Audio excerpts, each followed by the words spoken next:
Hello, I'm Queen Natasha of the Indonesia channel in Jakarta, and this is your TIC News Break on the hour, every hour. Here's what's happening in Indonesia.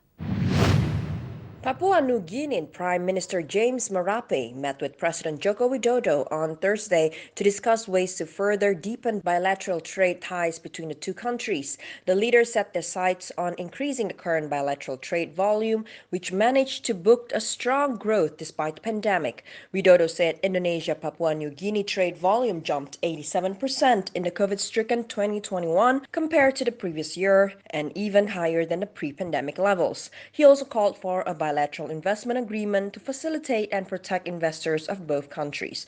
Jokowi and Marape also had talks on improving air, land, and sea connectivity between the two countries.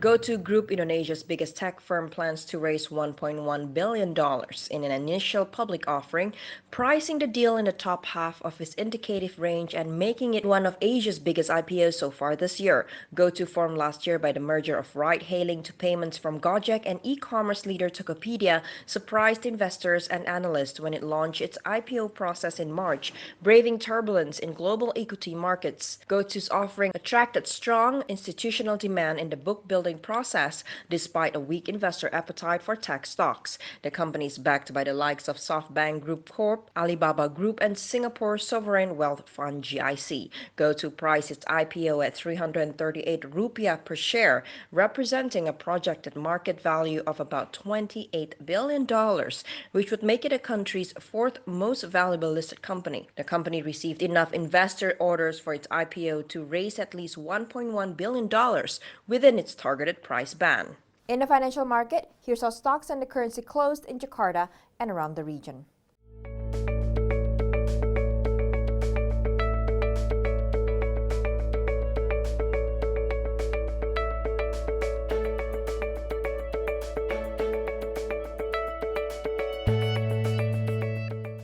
Hot days followed by evening showers are predicted in most parts of the archipelago. Here's the complete weather forecast.